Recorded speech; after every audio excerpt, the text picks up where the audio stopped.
Another go-round. I remember this time last year, Christian Brothers had us on the ropes, down at halftime. We was down, 14, 16 points, but that was just, on our part, we wasn't ready to play. I guess we were kind of looking past them. And, they took advantage of it, but, I guess we finally clicked last year, but this time we can't because, last year they were all freshmen, I believe, or they were really young from what I hear, and this year they have everybody back, so if we don't come ready to play, it could get ugly. I'm excited about tomorrow's game against Christian Brothers. It'll give us another good test for us. Last year, if everyone remembers, we were down 14 points at one time. We got out-rebounded. And the other thing about Christian Brothers is last year, I think that basically besides 4 guys, they had a brand new team. So this year they got everyone back. They'll do some actions that we'll need to prepare against, that we'll see against other teams that play like Christian Brothers. And obviously they're very well coached. They'll be very disciplined. They can all make shots, all 5 guys.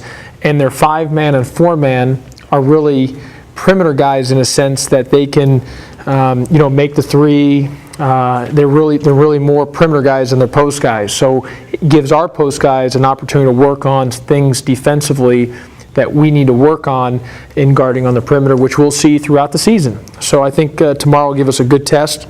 They like to use a lot of the shot clock, and a lot of the times guys just get tired of playing defense 30 seconds into it, and they'll run the play to 32 seconds. And sometimes we'll just stop playing.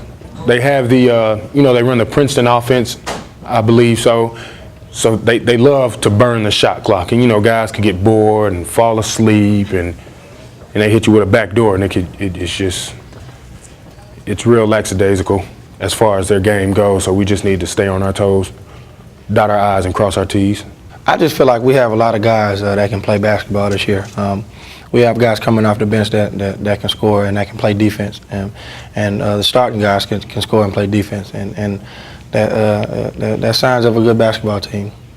First of all, it starts with me and Wesley. If we're walking around, we're constantly turning the ball over, and we have bad body language. The younger guys are going to be the same way. Well, if Wesley and Will can do it, then it must be okay for us to do it. So me and Wesley need to take a lot of things into consideration to realize what we're doing on the court to make sure it doesn't rub off on the younger guys. This will be a good style for us because we'll play styles like Lemoyne Owen, but we're also going to play a lot of teams that are going to play like Christian Brothers. We're going to try to utilize the shot clock, slow it down, and really shrink the game and limit the number of possessions. And so we've got to be able to not let that affect our game. We still got to do our job out there, and that's play Memphis basketball.